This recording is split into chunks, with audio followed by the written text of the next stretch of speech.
میرے پاکستانیوں، وقت آ گیا، یا تو تم اپنے اوپر مہر لگوا لو کہ ہم مردہ قوم ہیں، اور اگر مردہ قوم نہیں ہے تو زندہ ہونے کا ثبوت دینے کا وقت ہے۔ تمہارا آئین کا کوئی رکھوالا نہیں رہا، عدالتیں سو رہی ہیں، سپریم کورٹ سو رہا ہے۔ وہ فوجی حضرات، وہ جرنیل حضرات جو قرآن کے اوپر ہاتھ رکھ کے کہتے ہیں کہ ہم پاکستان کے آئین کی پاسداری کریں گے، وہ سو رہے ہیں۔ پاکستان کے آئین کو الیکشن کمیشن نے بمال کر قدم کیا۔ کدھر گیا آرٹیکل 48(5)، کدھر گیا 90 دن کی کیئر ٹیکر گورنمنٹ، کدھر گیا کہ کیئر ٹیکر سیٹ اپ کون کون سے فیصلے کر سکتا ہے۔ یہ ان کی خاموشی جرمانہ نہیں ہے۔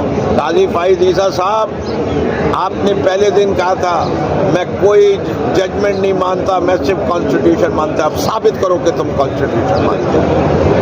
اگر تم سچے ہو تو الیکشن کمیشن کو فارغ کر دو، ان سارے ممبران کو جو ہے جیل کی سلاخوں کے پیچھے ڈال دو، اٹک جیل میں ڈالنا اور کیٹیگری سی میں رکھنا، کہ یہ بھی پتا چلے ان کو کہ جب یہ اپنی حرکتیں کرتے ہیں تو کیا ہوتا ہے۔